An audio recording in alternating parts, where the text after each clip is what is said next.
Welcome to the Punters Guide. I'm Joel. No Matt Humes once again. He's taking more holidays than the teacher, as usual. And I'm joined by former top jockey, now top broadcaster for Sky Sports Racing and ITV, where he's going to be this weekend at Goodwood. Jason Weaver, how are you, Jace? Yeah, good form, good form. Been for a little lap around Newmarket this morning, and surprisingly on the gallops up on the links area anyway, it was threatening to be a sort of funny green colour. Now I'm colourblind at the best of times, but it's definitely got a little bit better on the way round there. And yeah, that's just the problem, isn't it? We've been relying on fast ground form. There might be a bit of a change. You're going to have some soft ground performers coming out. Yeah, I'm in Cheshire and it hammered it down last night, pretty much all night. This morning, it's absolutely gorgeous. Not a cloud in the sky, but if it does start hammering down, I'll be going inside. So, do you know what? I'm a massive jumps racing fan. I normally dip into the flat. I've really enjoyed this flat season. Really enjoyed it. It's not been like a vintage year by any means, but you know, some of the festivals, the Goodwood. I was in Spain watching the York meeting. Ebor. It's just been fantastic. There's nothing better than looking at the sea, having a beer, have your bets on, and watching it on a big screen with a load of punters in Spain. It's been so good. Really enjoyed it. Well, on that point, it's funny. I'm normally at a Wolverhampton and I bump into a couple of lads who own horses with Alan King. And I say, oh, you must be geared up, ready for Cheltenham next week. And they say, oh, no, that's far too expensive. We've been going abroad to the all-inclusive to watch it for the last however many years. So I've never been to Cheltenham. It's great that you've enjoyed the flat. It has been absolutely spectacular. I might have to get myself off to an all-inclusive to watch Cheltenham. Yeah, too right. Get yourself there. Right. We'll start at Goodwood, and there's 9 races on ITV. Like we say, there's been so many great festivals this week, or this season rather. We start off with a maiden. It's a novice, isn't it? 125 Goodwood. Lily Pink, top of the market for Charlie Johnston, Callum Shepherd. Majestic Flame for Richard Hughes and Danny Tudhope. And we go down to Roku Nana, Bavarian, is in good form for Jack Mitchell. Top 2 in the market. I couldn't split them, to be honest, Jace. Yeah, it's funny sort of race, isn't it? I mean, Majestic Flame went off at 66-1 for her racecourse debut, and all of a sudden she's going to be vying for favouritism. I watched back Lily Pink. It was a good run, but it was a small field. Didn't really jump off the page, and all the others, I mean, haven't really shown a great deal of solid form, if you like. For me, Roku Nana, who goes for Roger Varian, could easily be good enough to winning on racecourse debut. She's got a wonderful pedigree. She's by Bayside Boy, who's had a really good start to his stallion career. And of course, he went with a bit of dig in the ground. So they're giving it as good to firm. That could definitely change. And I think Roku Nana is a sporting chance in an open contest. Yeah, there are better races throughout the day, or ones that you can really get into some decent handicaps. And of course, the Celebration Mile as well. 2 o'clock, Goodwood. 100k handicap here, 40 years on. What a horse. Fast improving filly. 88 last run, up to 96 now for that 3-length win at Newbury. 6 races, 4 wins, only beaten 3/4 of a length on debut at Chelmsford and ahead at Southwell. So 4 from 4 on turf. Does this look a good thing for George Scott? Possibly, especially the way that she managed to win last time. She's actually 4 from 4 on the turf as well. Her only couple of defeats coming on a synthetic, so she's going to be high on the list. Addison Gray was a good winner at Newbury last time. Pelletry, they spent 52 grand picking him up at the sales from James Owen and got him back on track last time. It's a great race, isn't it? I mean, Alto, yeah. Alto, however you want to call him. And there's 2 angles in here. I was really taken, and I was all over completely random, the way that he managed to run in the Stewards Cup. He's flexible as regards trip. Extra furlong's not going to be a problem. And he's drawn in 4, so he'd be the main selection. I think he has to go well. Danny Muscat on board. And the one to watch out for, the boys are very shrewd when they have a few quid on, Ross Colin, all the way down. I know he's old enough now, but he's gone from 103 to 84. He's got a £5 claimer on board, Shea Farmer, who's very good. I mean, when you got a horse that good dropping into the 70s with the claim. I'll be keeping a very close eye on him in the market, but completely random will do for me. All right, let's move on to 235. Handicap over 1 mile 3. High degrees in there for Haggis. Too soon for the Moors. And Tony Montana for Kerem Philippa Defoy. Too soon I looked at this morning. I really liked it last time. I like Warren Fenterman as well. One of the top jocks said to me he would be champion apprentice in a couple of years. So fingers crossed for that. What are you looking at here, Jace? Yeah, Too Soon was really good underneath Warren at Epsom last time with a bit of dig in the ground. Lord Melbourne, I mean, you wouldn't have him on your mind in recent form, but of course, a little bit of dig in it. He comes into the equation. And right down the bottom, Green Sky was going through the grades really well. Came from Pipies, went across to Millman's team and went wallop 67, 72, 75, and was sent off at 6-5 under Oisin Murphy last time. A little bit disappointing. So underestimate Green Sky at your peril. But you know I'm a Haggis groupie. High degree, wins over 1.25 miles at Ponty. Gets the extra yardage today, 1.5 miles. It's all about High Degree, crying out for the extra yardage. I've had a 5 for each way on the outside here at 33. It's Haku. Third, Newmarket, 1st of August, 125 to 1. Only 3/4 of a length. Back in third there. I think he'll be ridden again to pick up the pieces. I thought he stood an all-weather horse, but last time out Newmarket, I thought 33 to 1 in a race that I thought was pretty open. There's worse 33 to 1 shots. And you got the dead 8.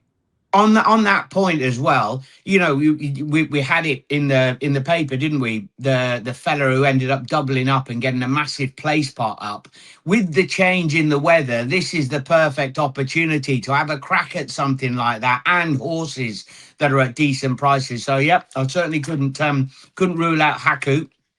All right, let's move on. 310 Goodwood, big one of the weekend in England. The £200,000 Celebration Mile. It's Group 2. Zabateri, top of the market. Seagulls 11 in there. Some good horse in there. Boiling Point. I do love Boiling Point. Karat, ridden by Hector Crouch. I looked at this and I thought, Zavarato, is this the day? Yeah, it's that got that sort of look about it. I mean, Seagulls 11, they sent him over for the Golden Eagle. He's actually done really well since he's come back. Obviously, slightly disappointing in the Sussex, but little ease in grade. Nakib is a half-brother to Baid. Went as far as 2 miles for the Haggis team. He's back down over the mile now and seems to be going well. But it's a race loaded with pace, and it Boiling Point goes, Nakib goes, Kirak goes. They're going to go flat out, and hopefully, I'm with you, Zavateri is going to be picking up the pieces late on. I don't think he ran too bad behind Notable Speech at York the other day. He was on his nose a little bit on that fast track, and they got away from him, and he hit the line quite pleasingly. Also, if I was to be really picky and say, where's his best bit of form, when he beat Stard over in Ireland last year, it was on yielding ground. So he won't mind a bit of cut. Yeah, I'll row in with you there, Zavateri. I think it's some great place in there. You know, the group form back up. It seems a long time ago now, but I thought this was great placing and ticks all the boxes. I think 2 to 194 is not a bad price. Something completely different. 345. We finished the Goodwood card on ITV4 with a maiden. Tropical Sounds, top of the market. Ed Walker, Clifford Lee, 5 to 2. Queen of Scotland, 7 to 2 for George Bowie. What a trainer! That's this. I mean, this is 7 to 2. 2 years ago, this wouldn't have been 7 to 2 on debut for. Yeah, Bowie. It looks decent. Evening Call, Haggis, Kieran Fallon. What are you going to say, Jace? Yeah, I mean, when you go through them, if you've got the 2 or 3 horses that are actually got a rating, the bar is probably set for a debutant to a run to around a mark of 80. I think, you know, Chimes of Thunder, loads of experience. Mathura and also Tropical Sands down the bottom. But I like the 2 debutants in here, and I've actually gone with Marquetry for Andrew Balding. And the only reason being the team are just so hot at the moment. They can't do any wrong. She's a daughter of Sotsas, so she's not going to mind any dig in the ground. And for a Goodwood maiden, where there's a massive pot on offer, Balding, he's gone in for that championship. I know he's been talking it down, but they're fit, they're firing, and they're ready to go. I know I did look in. She hasn't got any fancy entries, but there's every reason to think she, on pedigree at least, could run to a mark of 80 and more. So I'll go with the debutant. Yeah, Balding has had a terrific season. You know, it'd be really nice if he got it this year, wouldn't it? Was it last time I looked? Was it 900 grand behind? Yeah, if that, and of course, they had, or as we work our way through the card, the horse of Aiden's has ended up being an early non-runner in one of our contests, so that just helps him out a little bit as well. So yeah, and listen, he says he hasn't got the firepower. Look, you got Kalpana. Why on earth? I mean, they may well want to go for the Arc, but they've got Item for that, who's now rated 126. I think that he's the Arc option. She could come to the Champions Day at Ascot and go round on the bridle in the fillies and mares over 1.25 miles. Yeah, depends if he wants it or not. He said he doesn't, but as you know, they all do, don't they? Yeah, right. Exactly. Let's move on to Sandown then. 114, maiden filly stake, 7 furlongs. Thikar, top of the market for Gosden and Haviland. Just beaten a neck on debut by Lex Victoria, wasn't it? Hammer and Tongs, the two lads. Haviland's head was bouncing up and down. I thought he was going to get back up. I think it was about 9 or 10 to 1 that day. So it wasn't massively fancied. Flower Show for Appleby and Buick, and Tall Trees for Brian Meehan and Jamie Spencer. Right, what are you going for, Jace? Yeah, I mean, the Tall Tree sets a fair level for them to come up to with a mark of 91, if you like, and probably equal to Thikar on what they've shown so far. Flower Show, she's bound to be popular, isn't she, for the Appleby team? Isn't this the sort of race? You know, it's small stakes, but isn't this the sort of race? Something like a Victoria Knight for Hannon and Dobbs, a daughter of Knight of Thunder. She's likely to go off at 20s or somewhere around there. We're hopefully going to get more than the dead 8 runners, or if we get one out anyway. I think she represents a little bit of each way value in there. Got a Haggis runner at the top. That'll be punted off the boards like they always are. And the Hannon runner will be completely forgotten about in this lineup. Maybe a chance at an each way price. Can I ask you about Pat Dobbs? Because, you know, used to be one of the leading riders. Nowadays, he doesn't get that many rides because he's a work rider, but his strike rate is phenomenal. You know, nowadays you look and you go, oh, Pat Dobbs is on one at 20 to 1. You go, oh, it must be no chance. What's the deal with this, Jace? So he obviously he's been part of the Hannon camp for years and years, but what he's actually done, he's gone over to Dubai in the winter. He's been champion jockey over in Meydan on a couple of occasions. He's got a brilliant job with Doug Watson out there, who's been the champion trainer. So he's ended up structuring his career. That 6 months of the winter where he's been in Dubai has been his main earning for out of his whole career. Then he comes back, enjoys the summer, rides a bit. He's always a bit in Hannon's. He gets given a few opportunities. Botti used him for a good horse the other day, Prince of India. Yeah, I think he's more than happy. He's a very talented rider. You're absolutely right. Yeah, anytime I see his name popped up because he's not getting, you know, so many rides, now, you know, it must be out of choice now, and I'm going, oh yeah, that's it. You know, normally it'd be the third string, and you go, not a chance. It's just out for a day out, but no. Pat Dobbs, top rider, right? Sandown 215 handicap 1 mile 2. This sounds like a swear word, doesn't it? Somebody shouts it to you and on holiday. Kopastau. I think it's Kazakhstan. This is our border was this morning. Kazakhstan for Blue Spring, apparently. Okay. Yeah, that's top of the market. You can use that one on telly tomorrow.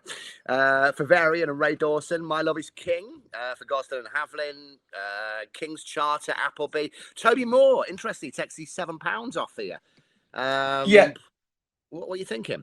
But this is probably nearly the most competitive handicap because you've got so many angles here. I mean, King's Charter has got the archivist form over in Meydan, comes over returning from there with Toby taking the 7 off you mentioned.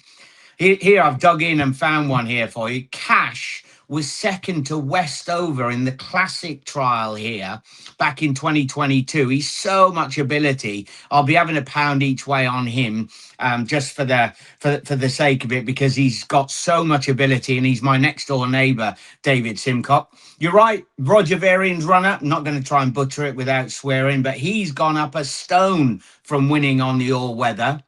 And then My Love is King. He bumped into Maltese Cross and Ancient Egypt. Ancient Egypt now 114. Maltese Cross 124. I've been waiting for him to reappear. I'm really hoping with the visor on and hopefully not too much rain, he can get the job done up the hill. Sandown. My Love is King. Gosden and Havlin. He'll do for me. And what's a cracker? Yeah, Tribal Chief is that head scratching horse, isn't it? Always misses the break. Everybody's had a go on this. I think Sumion's had a go, Ryan's had a go, Billy's had a go. Everybody's had a go on this horse.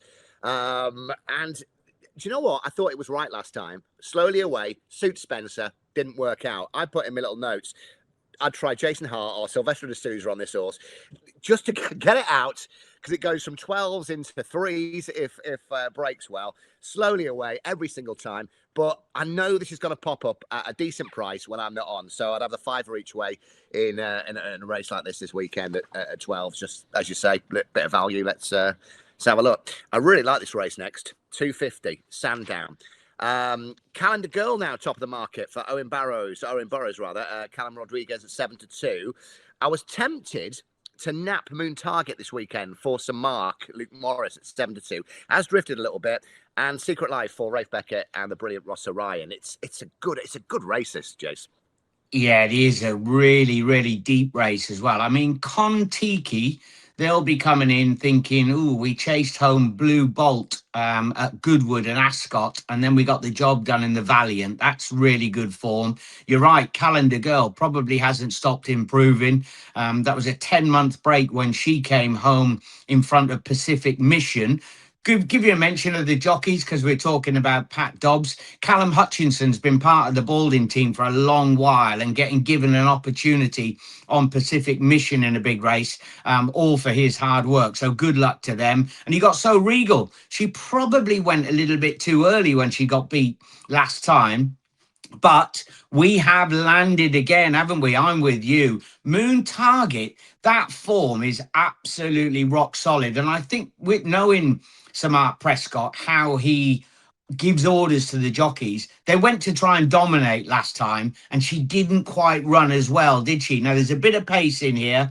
Cap Santa Lucia, Secret of Life, Miva, got horses that like to go forward. I think she's going to get the perfect draft in and get the job done. Moon Target. Yeah, Group 3 down to Group 1. And just look at that, 2 lengths behind Precise, Talene. That was the ride that got Safi taken off, wasn't it? And then Buick had That's right.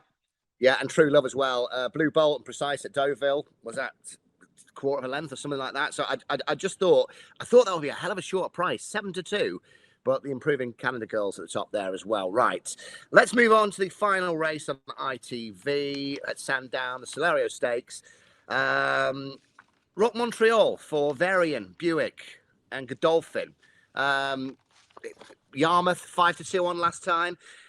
The one here, have you heard Willie Muir talk about Breacher everywhere this week? Now, I always think if you're that sort of trainer, you can't come along and say it's the best horse I've ever trained, and then it's tailed off and never wins another race. You've got your reputation on the line, and I believe him when he says this, and my money will be on Breacher this weekend. I hope so, because there was one of the wonderful racing stories was Will and Chris training Pile Driver, wasn't it? It was just a wonderful, wonderful story. And of course, Pile Driver won on his debut at Salisbury. That's exactly the same as where Breacher won his racecourse debut. So there are some similarities there. This is where Sergei Diaghilev is the non-runner, isn't it? So yeah, that's where Aidan won't be trying to pinch any more money coming in. Good little race, good turnout. I hope you're right. I really hope you're right.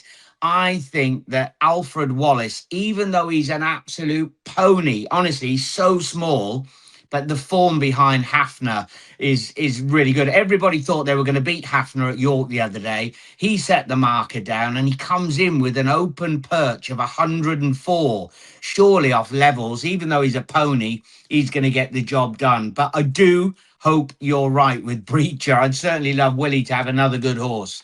Yeah, really nice fella as well. I'm gonna text Martin Dwyer in a minute and see what the deal is, and he'll come back with some Scouts joke. Can't understand. Exactly, right. Some dad joke from him. That is for sure. Yeah, he's been doing dad jokes since he was 18. A couple of questions that we never picked up on, which come in from YouTube. Just before we go to the naps, Sharon and Neil, are you going to Windsor on Saturday, Jace? Windsor on Saturday, no, I'll be at Goodwood. Yeah, I responded with there's more chance of Constitution Hill being there. What's happened to Get In, says Darren. Well, yeah, myself and Luke, we enjoyed Get In so much. We enjoyed Get In so much, and we had a lot of time. But I don't know, it wasn't down to us, but the plug was pulled. Maybe we were a little bit close to the bone on occasions. I used to like that. You could always see, what's that coming back from a break? And there's a cider can going down there from old Lukey. And finally, Darren says here, so is it in the bag for Billy Loughnane now for the Jockeys Championship? And what do you think about the one meeting rule still in place? If you remember, like when Seb and Spencer were going for it, and they aged 20 years, didn't they? They look, racing, 15 races a day sometimes. What's your thoughts on first of all, Jockeys Championship and so the Jockeys Championship definitely not over because both of those boys they have the ability and the reach and the backing to ride 4 and 5 winners on consecutive days. So you do that 3-4 days and somebody draws a blank, all of a sudden it's back on again. But that's what Oshin needs to do. He does need to ride a few 5-timers. So Billy's in the driving seat, no doubt, and he's in great form.